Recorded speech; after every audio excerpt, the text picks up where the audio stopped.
اعوذ باللہ من الشیطان الرجیم بسم اللہ الرحمن الرحیم الصلاۃ والسلام علیک یا رسول اللہ صلی اللہ علیہ وسلم۔ حضرات، آج کا جو موضوع ہے وہ ہے مومن کا سفر۔ مومن کیسے بنتے ہیں اور کس طرح ہمیں کیا کرنا چاہیے راہ سلوک میں۔ تو اس صراط مستقیم کیا چیز ہے، اس پر تھوڑا اور روشنی ڈالیں گے انشاءاللہ تعالی۔ صراط مستقیم کیا ہے اور اس پر ہمیں کس طرح سے پہنچنا چاہیے۔ اور لفظ آتا ہے کہ پل صراط، یہ پل صراط کیا چیز ہے؟ ہم بھی سنتے آئیں بچپن سے، اور آپ بھی سنتے ہیں کہ پل صراط پہ چلنا پڑے گا اور یہ ہوگا وہ ہوگا۔ ہاں، یہ سمجھ لیں، پل کا ایک معنی آتا ہے کہ قلب، کہ وہ راستہ انسان کے قلب سے نکلتا ہے۔ جو لوگ اللہ کا ذکر کثرت سے کرتے ہیں اور اللہ اس کے رسول پر ایمان رکھتے ہیں سچا، ایک تو بد عقیدہ بھی ہوتے ہیں کچھ لوگ، حضور کی مطلب حضور کے حوالے سے بات بھی کرتے ہیں اور معاذ اللہ استغفر اللہ گستاخیاں بھی کرتے ہیں۔ اور آپ جانتے ہیں وہ مولانا ڈیجل ہوتے ہیں، وہ آپ جانتے ہی ہیں، میں کیا کہوں ان کے بارے میں۔ تو بات یہ ہے کہ وہ بد عقیدہ نہیں ہونا چاہیے۔ تو جب کوئی مومن بندہ اللہ کی ذکر کی جب کثرت کرتا ہے تو اس کے قلب میں جو نور بنتا ہے، کیونکہ اللہ تعالیٰ نے ارشاد فرمایا نا، فَاذْكُرُونِي أَذْكُرُكُمْ، فَاذْكُرُونِی، یہ اللہ کا حکم ہے، یہ آرڈر ہے کہ اللہ کہتا ہے کہ تم ذکر کرو، فَاذْكُرُونِی، کہ تم ذکر کرو، اس کے صلے میں، اس کے بدلے میں پھر میں تمہارا ذکر کروں گا۔ تو اب جب ہم ذکر کریں گے، اور شریعت کی سب سے پہلے یہ بات سمجھ لیں کہ ذاکرین کو چاہیے کہ وہ شریعت کی پابندی کریں، جس سے کہ وہ حرام سے باز آئیں، حلال کا بھی خیال رکھیں، نمازوں کا بھی خیال رکھیں، روزوں کا بھی خیال رکھیں۔ کوئی یہ نہ سمجھ بیٹھے، سب سے پہلی بات میں یہ کہوں گا، کوئی یہ نہ سمجھ بیٹھے کہ یہ نماز کے لیے نہیں کہہ رہے، نہیں، نماز آپ پڑھیں، کثرت سے پڑھیں، نوافل بھی پڑھیں، اور جو آپ کا مرشد حکم دے آپ وہ کریں۔ اور نماز پڑھنی چاہیے، ہر شخص کو 5 وقت کی نماز پڑھنی چاہیے، لیکن اپنی ذات سے کسی کو نقصان بھی نہ پہنچے۔ سب سے بیسٹ کہ نمازوں کی پابندی کرے اور اپنی ذات سے کسی کو نقصان نہ پہنچے۔ اور تیسری بات یہ ہے کہ تھوڑا سا وقت نکال لے، اللہ کا ذکر بھی کرے۔ یہ کم سے کم مرید کی 3 شرطیں ہیں کہ وہ نماز پڑھے، شریعت کی پابندی کرے، اور اپنی ذات سے کسی کو نقصان نہ پہنچائے، کسی کی دل کی بھاوناؤں کو ٹھیس نہ پہنچے یہ۔ اور رات کو بعد عشاء کے بیٹھے، مسجد میں بیٹھے یا گھر پہ رہے جہاں بھی، اور وہ اللہ کا ذکر کثرت سے کرے۔ تو اللہ تعالیٰ کا حکم ہے یہ کہ تم، اللہ فرماتا ہے کہ فَاذْكُرُونِی، کہ تم ذکر کرو۔ تو اللہ کا جو بندہ ہوتا ہے وہ ذکر کرتا ہے، جب کثرت سے جب وہ ذکر کرتا ہے تو ایک وقت ایسا آتا ہے کہ وہ ذاکر قلبی بن جاتا ہے، اور ذاکر جب قلبی بن جاتا ہے تو اس کے قلب میں، دل کی دھڑکنوں میں اللہ اللہ اللہ اللہ اللہ ہونے لگتی ہے، اور وہ ذاکر بن جاتا ہے۔ جب وہ ذاکر قلبی بن جاتا ہے تو اس کا جو نفس ہوتا ہے، انفسکم، یہ جو نفوس ہے اس کو بھی پاک کرنا ہے۔ تو یہ شریعت کی پابندی کریں، حرام حلال کا مکمل خیال رکھیں، اور اپنے مرشد کی جو تعلیمات ہے اس پر مکمل رہیں، جو پیر نے جو حکم دیا ہے وہی کریں، اور جو آپ کا رہنما ہے، جو رہبر ہے، اس کی اطاعت اور پیروی کرنی چاہیے۔ تو اسی لیے کہ شریعت کی پابندی کریں،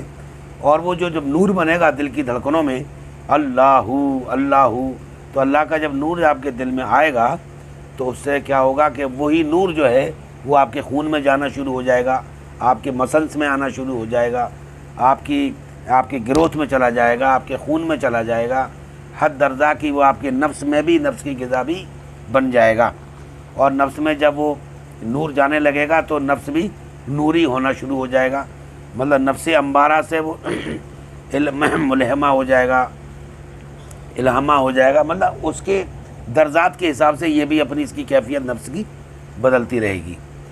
اور یہ ایک دن ایسا آئے گا کہ نفس مطمئنہ بھی بن جائے گا اللہ تعالیٰ اپنے فضل سے، اور یہ پوری امید رکھے پروردگارہ میری عبادت کچھ نہیں، میری ریاضت کچھ نہیں، فقط اللہ کے فضل پر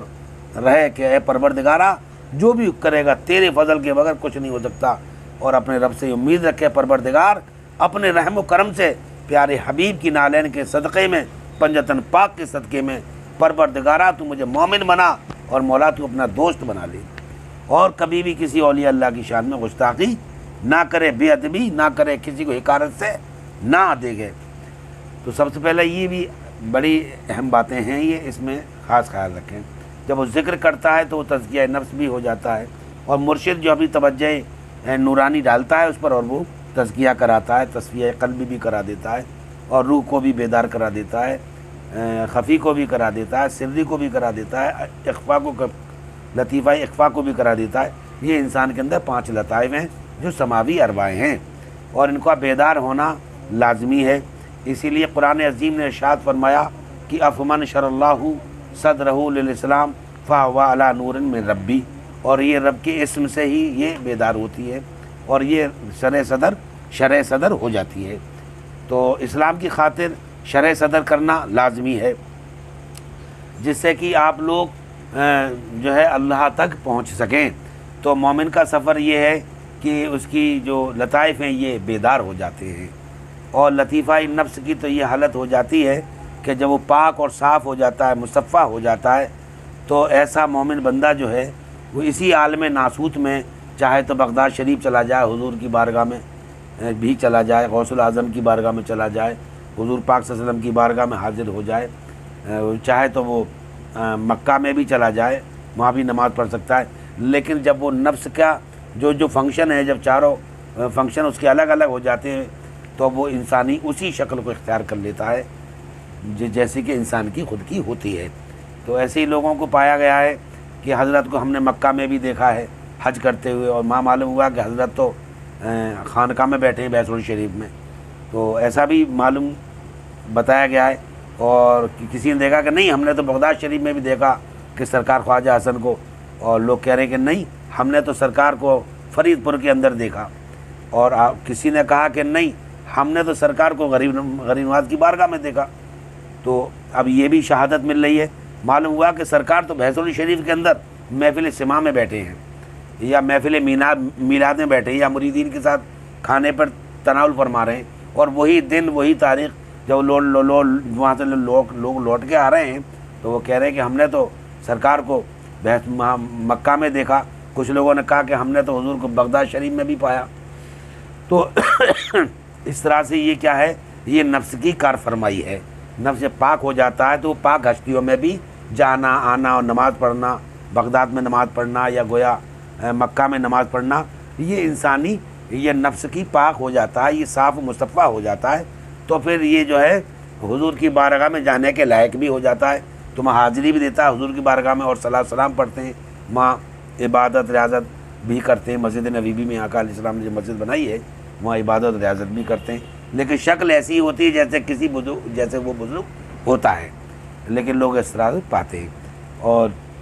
اگر لطیفہ قلب بیدار ہو گیا، پاک و صاف مصفہ ہو گیا، تو لطیفہ قلب جب بیدار ہو جاتا ہے تو یہاں سے پھر معاملہ شروع ہوتا ہے۔ پہلے تو اب یہ اس مقام تک مومن بن گیا کہ مومن کی یہ شان ہے کہ عالم ناسوت میں وہ کہیں پر بھی جا سکتا ہے، وہ اپنے نفوس کی وجہ سے، نفس کو پاک کرنے کی وجہ سے، اور قلب بھی اس کا بیدار ہو جائے، ذاکر ہو جائے، تو اللہ تعالیٰ نے کہا کہ نجات وہ پائے گا جو قلب سلیم لائے گا۔ یوم قیامت کے دن نہ بیٹے کام آئیں گے، نہ آپ کی دولت کام آئے گی، نہ عزیز اقربا کام آئیں گے، تو اللہ تعالیٰ فرمایا نجات وہ پائے گا جو قلب سلیم لائے گا۔ تو یہ بات تو اللہ تعالیٰ نے قرآن عظیم کے اندر جو ہے بڑی دوام کتاب بہت بار کہا ہے کہ نجات وہ پائے گا یوم قیامت کے دن جو قلب سلیم لائے گا۔ تو قلب سلیم والوں کے لیے نجات ہو جائے گی۔ ابھی تو نجات کا معاملہ چل رہا ہے نا، ابھی ولایت نہیں آئی ہے، ابھی صرف مومن بنا ہے کہ حضور سے ایسا بندہ پاک ہو جائے، اپنے نفس کو پاک اور صاف مصفہ کر لے، تو اب ظاہر ہے کہ وہ حضور سے بھی اسی ناسوت میں حضور سے بھی رابطہ قائم کر لیتا ہے، اور حضور اس پر اپنی شفقت فرماتے ہیں، اور حضور کو بھی بےحد خوشی ہوتی ہے، اور وہ اللہ کا وہ بھی ایک مومن ہے۔ اب مومن سے آگے کا جو سفر ہے وہ وہاں آگے کے لیے یہاں معاملہ الگ دوسرا بنتا ہے۔ اب میں ایک آیت میں پڑھتا ہوں، اللہ جل شانہ کی بارگاہ میں جانے کا اب معاملہ شروع ہوتا ہے۔ اب اللہ تعالیٰ فرماتا ہے اللہ ولی الذین آمنوا یخرجہم من الظلمات الی النور۔ اب اللہ تعالیٰ فرماتا ہے کہ اس ظلمات سے ہم نکالیں گے، مطلب مومن ہونے کے بعد بھی ابھی اس کا مطلب ظلمات کا معاملہ بھی باقی ہے، تو کہا کہ ہم اس ظلمات سے الی النور، اور نور کی طرف ہم اس کو گامزن کریں گے، الی النور، تو نور کی طرف اللہ تعالیٰ اس کو نکالے گا یہاں سے اور پھر وہ نور کی طرف لے جائے گا۔ اب نور خاص کیا ہے؟ عالم ملکوت ہے، عالم جبروت ہے، عالم لاہوت ہے، ٹھیک ہے، عالم وحدت ہے، عنقبوت ہے، یا کہیے کہ بیت المعمور ہے، شجرۃ المنتہا ہے۔ یہ تمام جو انسان کے جو لطائف ہیں، یہ تمام انسان کے مراتب کے حساب سے یہ بلند ہوتے چلے جاتے ہیں، حد درجہ کے ایک دن ایسا آتا ہے، مطلب یہ اللہ تعالیٰ اب یہاں سے نکال رہا ہے بندے کو، بندے کی اشرفیات کی جو راز ہے، روح ہے، روح کو نکال کر کے مقام وحدت میں جبروت اس کا مقام ہے۔ اب یہ جبروتی ہو گئی تو اب یہ بیدار ہوگی تب جائے گی نا، تب یہ بیدار ہی نہیں ہے تو یہ جا نہیں سکتی، قلب بیدار نہیں ہے تو یہ جا نہیں سکتا۔ تو ان کا بیدار ہونا اور ان کا قوت دار ہونا، نور سے ان کو قوت حاصل ہو کہ یہ پرواز عالم ملکوت کی کر سکے۔ خالی ذاکر ہونے سے کام نہیں بنتا، اگر ذاکر ہو بھی جائے تو ایسا نہیں ہوتا کہ وہ ایک دم پرواز کر جائے، نہیں ایسا نہیں ہوا۔ یہ تو ایک قوت حاصل ہونے کے بعد مرشد کامل اس کے لیے جو ہے اس عالم ناسوس سے اس کو پرواز کرائے گا، اسی لیے مرشد کی ضرورت ہے۔ اللہ تعالیٰ فرماتا ہے کہ وَمَن يُضْلِلْ فَلَن تَجِدَ لَهُ وَلِيًّا مُرْشِدًا، اور جن لوگوں کو ہم گمراہ کرنا چاہتے ہیں وہ ولی مرشد نہیں پاتے، ٹھیک ہے، تو اور جنہیں ہم راہ حق پر اپنا دوست بنانا چاہتے ہیں ہم انہیں ولی مرشد سے ملا دیتے ہیں۔ تو میں یہ کہوں گا کہ ہر آدمی کو کوشش کرنی چاہیے کہ اللہ کا ولی مل جائے، نیک بندہ مل جائے، کوئی مرشد کامل مل جائے، چاہے وہ شریعت میں کامل ہو، چاہے وہ طریقت میں کامل ہو، چاہے وہ حقیقت میں کامل ہو۔ اب بزرگوں کے طریقے الگ الگ ہوتے ہیں، ہر ولی اپنی اپنی کیٹیگری میں الگ ہوتا ہے، کوئی شریعت میں کامل ہے، کوئی طریقت میں کامل ہے، کوئی حقیقت میں کامل ہے، تو اپنے اپنے کامل طریقے ہیں۔ اب ایسے ہی کچھ سلاسل میں ایسا رہا ہے کہ شریعت کامل مرشد مل گیا، اس سے وہ یہ شریعت میں وہ کامل ہو گیا، اور اس نے اس کو شریعت کے نور میں غوطہ زن کر کے اب اس نے کہا کہ اب آگے کے لیے کہا کہ فلاں بزرگ سے میں آپ کی اجازت دیتا ہوں، فلاں بزرگ سے آپ تعلیم طریقت کی لے لیں۔ اب طریقہ وہاں بھی چلا گیا وہ، اب وہاں طریقت میں کیا ہوا، اس نے تمام لطائف کو بیدار کر دیا، ٹھیک ہے، پہلے تو اس نے اس کے جسم کو دھو دیا، پاک صاف کر دیا توحید سے، مطلب شریعت میں اس کو پاک صاف کر دیا، مصفہ کر دیا، اور اس کے پھر طریقت والے کے پاس پہنچا تو طریقت والے نے کیا کیا کہ اس کے تمام لطائف کو بیدار کیا، اور لطائف کو بیدار کرنے کے بعد ان کو پرواز کرنے کی ان کو قوت عطا کر دی اسے، اور وہ یہاں سے نکالی، اس کی روح، قلب، سری، خفی، اخفا سب نکلے اور پرواز کرا دیتا ہے، اور وہ وصل الہی کرا دیا کرتے ہیں۔ یہ اللہ کے یہ طریقت والے ہیں۔ اور حقیقت والے کی ایک خاصیت یہ ہوتی ہے، اگر وہ ایک توجہ اگر اس کے سینے پہ اگر ڈال دے تو تمام لطائف کو بیدار کر کے ایک نظر میں اللہ سے ملا دیتا ہے، بس ایک نظر کی بات ہوتی ہے، وہ حقیقت میں کامل ہے۔ یہ بھی ہے، تو یہ کاملیت طور پر الگ الگ چیزیں ہیں، ہر آدمی ہر ولی ایک کیٹیگری میں نہیں ہوتے، الگ الگ ہوا کرتے ہیں، تو کوئی تو شریعت میں کامل ہے، کوئی طریقت میں کامل ہے، لیکن ہوتے سب ولی ہیں، اللہ کے دوست ہوتے ہیں، اور سبھی بزرگوں کا ادب اور احترام کرنا چاہیے۔ ایسے بزرگ ہمارے لیے واجب الاحترام ہیں، وہ اللہ کے دوست ہیں، کبھی بھی کسی اللہ کے بندے کے لیے، ایسے بندوں کے لیے یا خواہ کوئی بھی ہو، کسی کو لیے برائی اور غیبت نہیں کرنی چاہیے، اور یہ بری بات ہے۔ اکثر و بیشتر میں ہم دیکھتے ہیں کہ بہت ناقص جو مولوی ہوتے ہیں نا، چھوٹے موٹے، وہ زیادہ تعداد میں دیکھا ہے کہ وہ یہاں انہوں نے صوفیوں کو دیکھا اور وہ اڑ گئے، صاحب یہ ایسے ہیں اور یہ یوں ہیں اور یہ ایسے ہیں اور یہ کیا جانتے ہیں، یہ کچھ نہیں جانتے، جو کہ آتا جاتا ان سے بھی نہیں ہے کچھ بھی، طریقت میں وہ نہیں، اور شریعت کا صحیح علم انہیں نہیں، کچھ بھی نہیں ہوتا، کیونکہ صوفی طریقت میں کامل ہوتا ہے، صوفی معرفت میں کامل ہوتا ہے، حقیقت میں مطلب اس کو وہ علم عطا ہوتا ہے جو مولویت کا علم نہیں ہوتا، مولویت کو وہ تعلیم نہیں دی جاتی، وہ خانقاہی تعلیم سے سیریاب ہو کر کے طریقت کا علم رکھتا ہے۔ اور طریقت کا علم جو ہے بڑے بڑے علماء اور بھی ہیں جو اس سے آشنائی رکھتے ہیں، جو جانتے ہیں، وہ ایسی ٹپلا کشی نہیں کیا کرتے۔ اب تو بس جو چھوٹے چھوٹے لوگ ہوتے ہیں، دیوبندی ہیں، وہابی وغیرہ ایسے لوگ جو ہیں اکثر و بیشتر بڑی حقارت سے دیکھتے ہیں، تو حقارت سے ان کا دیکھنا تو یہ ان کے قلب کی غلاظت ہے، یہ ان کے قلب کی غلاظت ہے، اور یہ غلاظت ان کو ہی لے کے ڈوب جاتی ہے، اور وہ سامنے والے کا وہ کچھ نہیں کر سکتے۔ تو اسی لیے صوفی جو ہوتا ہے وہ تمام ان برائیوں سے اللہ تعالیٰ اس کو پاک کرتا ہے کہ وہ کسی کے بارے میں برا نہیں سوچتا، کسی کے لیے وہ برا نہیں کہتا، اور